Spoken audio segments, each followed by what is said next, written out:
Welcome to the instructional update meeting for elementary principals. All of the resources shared today will be available on our website, risa.net/principal update. We'll make sure to add that link throughout our presentation today, but that includes the slide deck. So we have a robust agenda. These meetings, one of the reasons we do not offer sketches for these meetings is that we plan to share as much as we have, and sometimes that may take that full hour, but not always. So today we're just going to have a few legislative updates, hear from our math and literacy team, as well as our state assessment and accountability updates. We also have our multilingual learner consultant with us who will be providing information as well. Okay. Each month, Wayne Risa publishes this monthly update report. This is a great resource for all the things that are happening at Wayne Risa. It may not be 100% applicable to you on every page, but there will definitely be sections that you'll want to look at and refer to, and then also share with your colleagues who may need access to certain pieces as well. And with that, I will turn it over to Janine. Hello, I am Janine Owen. I'm an elementary mathematics consultant here at Wayne Risa. And we wanted to just share with you guys some common knowledge so that you can see what kind of information you're receiving, your teachers and your coaches are receiving when they attend professional learning through the mathematics Risa team. So this essential instructional practices in mathematics PK through 5. If you use the QR code, you can access this document. You're probably very familiar with the literacy essentials, but the math essential practices are also put out by GELN and MESA, and it is an excellent resource. All of our learning at RISA really leans into these practices and tries to help teachers bring them to life in the classroom. So I just wanted to go over the overall structure with you when you do look at this document. It is an evidence-based tool to help teachers to see not only what good mathematics education looks like, but how it also is enacted in the classroom every day for kids. So the first 3 essential practices are just the overall design and the way that the learning environment should be set up in the classroom in order to produce the best mathematics classroom and instruction for students. Essential 4 is all about intentionally and continually embedding formative assessment practice. And this happens naturally through Essentials 5 through 7. So Essentials 5, 6, and 7 are the actual instructional strategies that teachers can use to bring the math learning to life for your students. 5 and 7 have to do with using cognitively demanding math tasks and problems to solve. Essential 6 is all about the number sense routine. So it might look like a number talk. It might look like number corner. There's lots of different types of number sense routines that students can follow. And then Essential 8 is all about engaging with children's families, caregivers, and just the overall broader community to be a part of the learning process. Next slide, please. Also at Wayne Risa, we have an instructional framework that was developed by our math team. It was created with the insight of the math essential practices, but also other math research that my colleagues were involved in reading and studying. So the way that this is set up is how a possible math block might look in your elementary classroom setting. The yellow block is where Essential 6, the number sense routine, for 5 to 12 minutes every day, that might or might not be a part of the main math block. The green portion is the main component that we really advocate for happening every day. That is the math task. So the math task is one or maybe a couple problems that are either story problems or they might just be bare numbers, but they are given to students with the opportunity to reason and use their own strategies to solve. And that is the main component of the math block. So about 45 minutes total for the launch, the explore, and the summarize portion of that component. The purple block is then choosing practice opportunities. It might also include math stations or centers, and then some guided math or intervention. So that's where Teachers might be having stations while they're meeting with small groups. Students might be interacting with some other kind of intervention resource that has been purchased by your district. But that block specifically does not have time allocated to it because it really is up to the district and how they want to advocate for tier two and tier three practices in the math block. Essential 4 then runs underneath all of it. It's the green words along the bottom, and that just has to do with looking at formative assessment is the main mode of gathering information for teachers in order to plan instruction for their students, and it happens along every single aspect of this math block. So in during the number sense routines, and of course during the task. Next slide, please. Okay, and then here what I have linked, I thought especially for principals, this might be a good hub for you to just kind of open and bookmark for yourself to come back to later. It is a Canva document that the early math team at Mesa has developed, and it's a resource hub that includes every single product that they have created as a math team, along with some modules that you can access on EduPaths that your teachers can take for free that have to do with all of the literacy, I mean, the math essential practices. And they can take those and earn sketches and just earn some professional learning hours that way.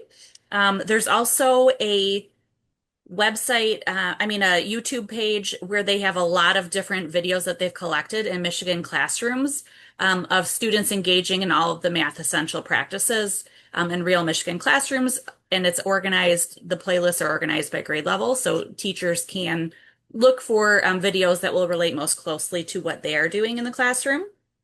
There's also some playbooks and some learning guides that might, especially for principals, be practical for you because there are checklists and look-fors that as you walk through the classroom, it'll help you to see like if my teachers are enacting these essentials, what can I expect to see when I come into the classroom and what might it look like?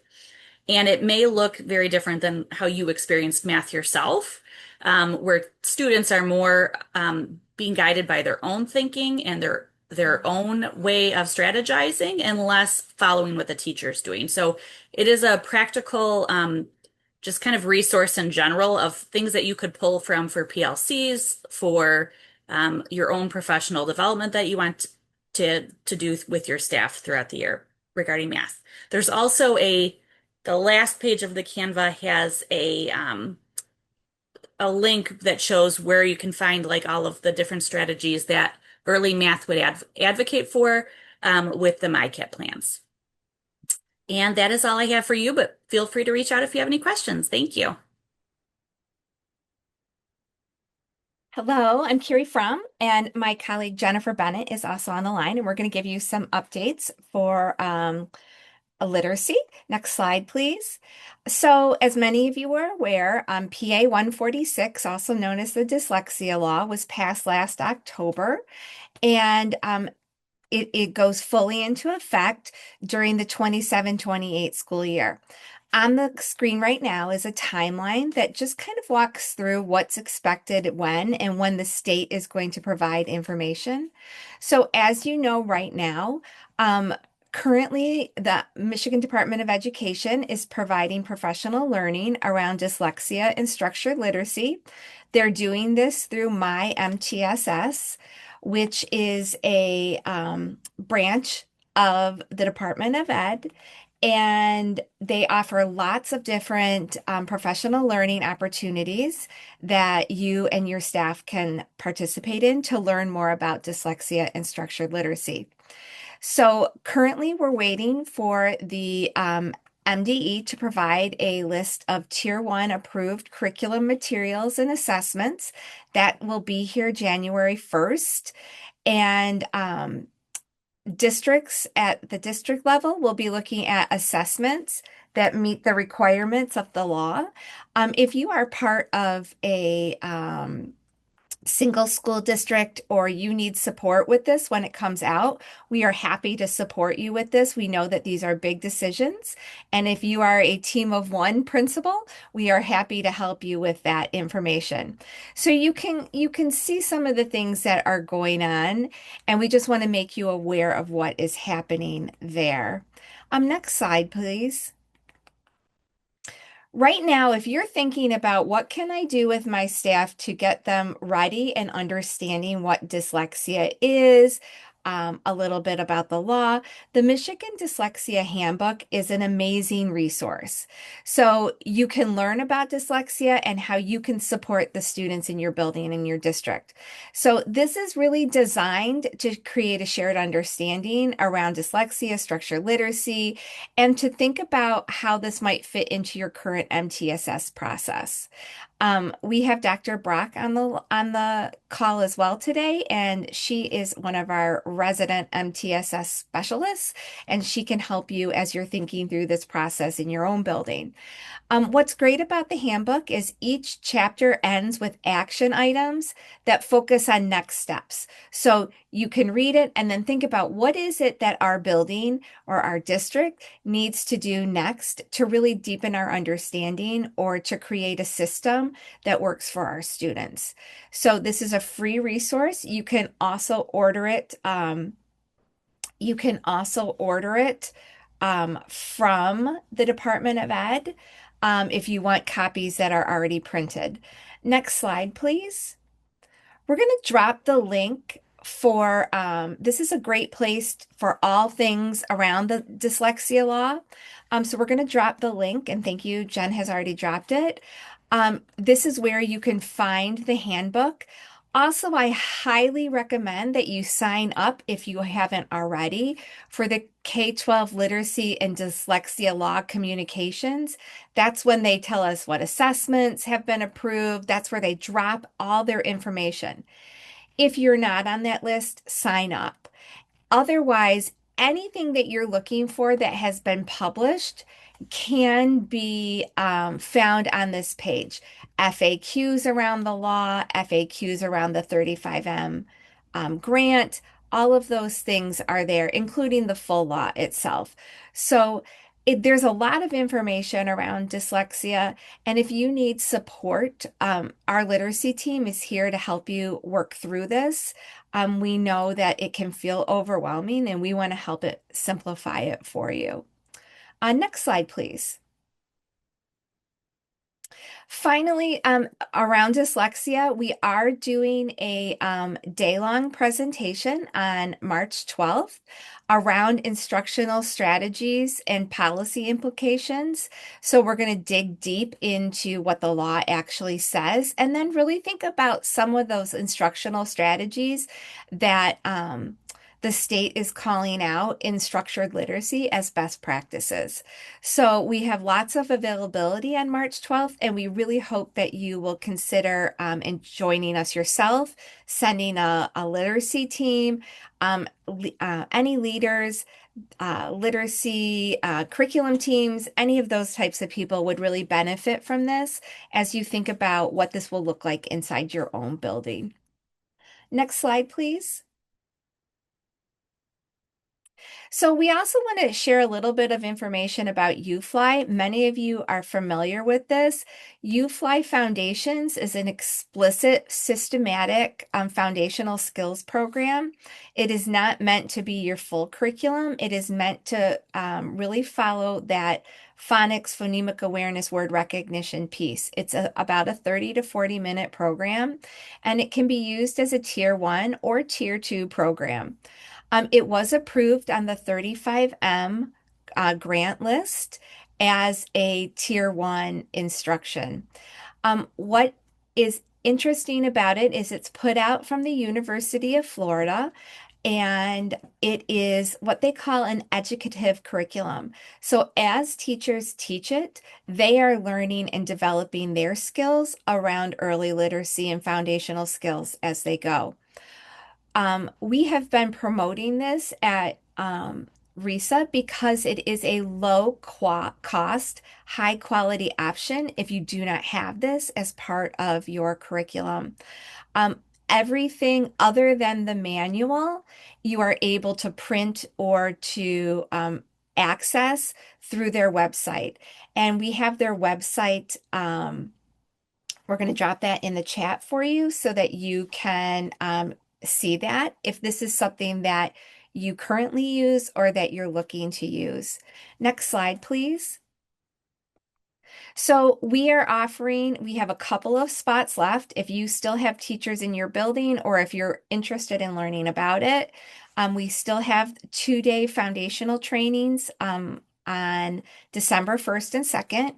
What this is day one, they explain that they come from the University of Florida, they're PhD, most of them candidates, and they talk about the why we are doing this, what the research says, and then day two is really about the how it works and what it looks like.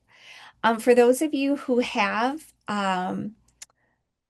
you have staff that have attended UFly, we are offering free virtual trainings that are the principal training is actually during the day and it's Monday. So if you have UFly in your building, on Monday we are offering a free session about how to support the people in your building who are implementing UFly. We also have refresher courses and a course about progress monitoring and differentiation that are coming up in the new year. So we hope that you'll take advantage of these free virtual offerings. Should you have any questions about UFly in your own building or questions about learning about this programming, we'd be happy to have conversations with you about it. Next, we have an offering coming up. Called Big Kids Need Big Words. And this is really a professional learning opportunity that is geared towards teachers of 3rd through 8th grade. And we're really going to focus in on helping those age students learn to read words, those big words that they come up with. So we need to support word recognition beyond the 2nd grade. So we're going to cover things like vocabulary, morphology, and fluency. Dr. Lindsay is actually a professor or a PhD student that came out of the University of Michigan. And if you're familiar, studied under Dr. Nell Duke and has published 2 books. And I believe she has a 3rd book coming out. And she's going to talk about practical tips about how this morphology and this word building can really be done in small places, in small chunks throughout the day, and that it doesn't have to be this big, overwhelming thing for teachers.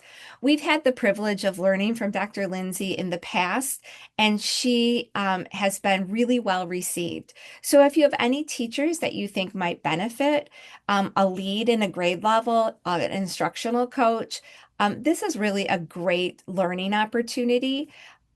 So we hope that you will take advantage of it. Next slide. We are also offering a book study this winter. It starts in February around the book, How to Become a Better Writing Teacher. Carl Anderson and Matt Glover are well known in the field of writing, and they offer really practical tips about how to be a strong instructor. So the cost of this is just really for the book. We will mail you or your teacher a book. So if you're looking to do a book study, maybe your staff is looking, we invite you to come and be a part of the conversation. We did one this fall and had really great conversations with people around a different topic, but it's a way for us to really process this information. Next slide. That kind of leads up to have invited Carl Anderson to come and talk with us about different tips and tricks for teachers on how to really become better writing instructors. We know that writing, for it feels like for the past few years, has kind of sat on the back burner. And what we know is that kids become better readers when they become better writers. It's a reciprocal relationship. So we hope that you will consider joining us on April 8th. Next slide. Finally, Wayne Risa, we put together a quarterly newsletter that has lots of things that are happening in the state, that are happening in the county, reviews of professional resources, books that can go on classroom shelves. It's really meant for teachers, coaches, principals, leaders to just learn about what's happening around the state and in our county. So we invite you to sign up for that, and you will get our new newsletter that is coming in December. Next slide, please. I'm going to turn this over to my colleague, Jennifer. Good morning. We're gathering input from elementary principals to make sure that our professional learning is truly supporting the needs of your school. So we would like to invite you at this time to take just a few minutes, turn off your camera, and answer these few questions. And so we appreciate your candid and honest responses so we can make sure that we are meeting your school community's needs. So we'll take just a few minutes to do that right now. As you're completing that survey, we just want to thank you for your feedback and the information that you provide to us will help us as we make decisions about what to offer next year. But if you happen to be watching this or listening to this after the fact, after our meeting is done, we'll make sure that link is included on the website. That's risa.net/principal update so that we're able to gather your feedback even if you're not able to be with us live. Thank you. Thanks. Is that enough time now? I think so. Thank you, Cindy. Okay, you're welcome. Just want to make sure we had enough time. Okay, moving on. Cindy Taraskevich.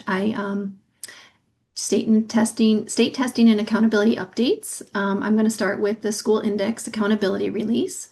So the index was released to the public yesterday. The data is no longer embargoed, so you can access the 24-25 scores with no login.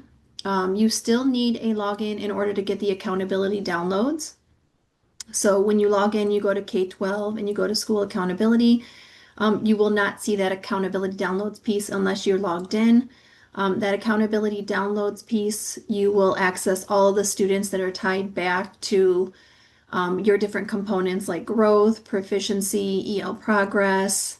All of that data will be there in that summative data file or your EL progress data file.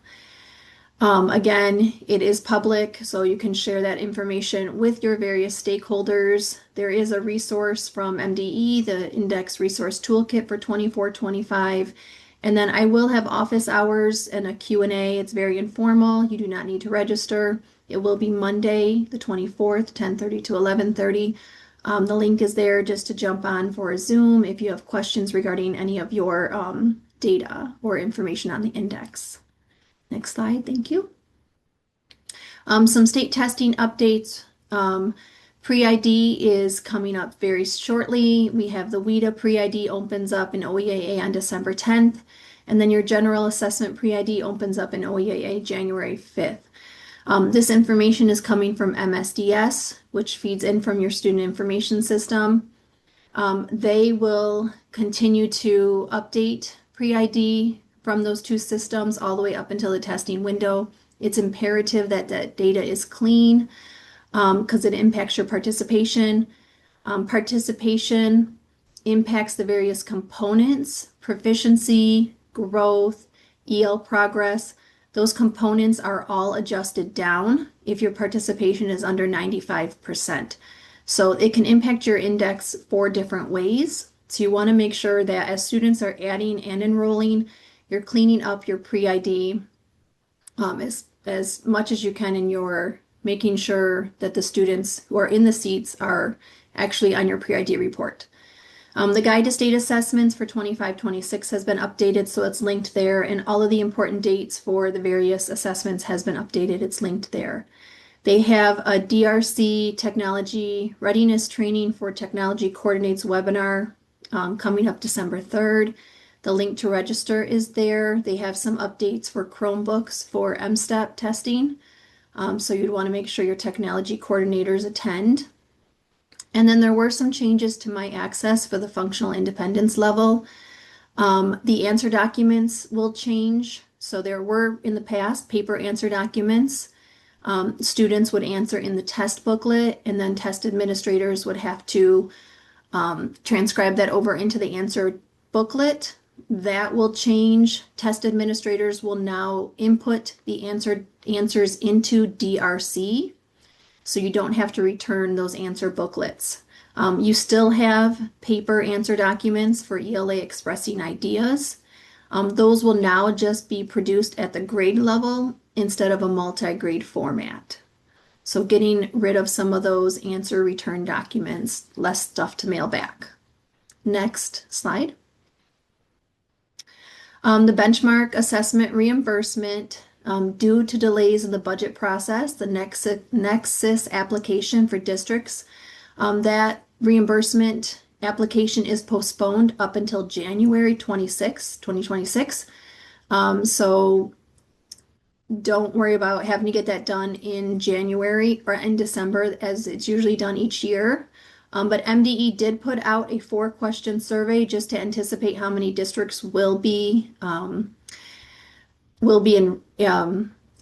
for those funds. So we'll be applying for those funds, and they're asking just one submission per district. So just make sure someone in your district has done the survey. This is not the actual application. So if it's missed, you're not missing the funds. The actual application is a nexus that's tied to the funds.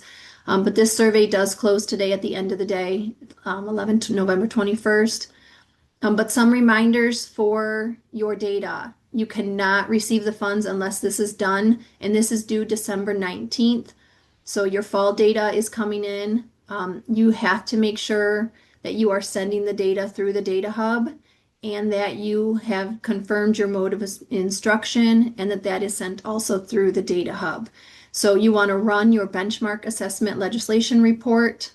You want to ensure that you have your approved assessment displayed, and that you have a count for mode of instruction, and that you have no red X's showing in that report.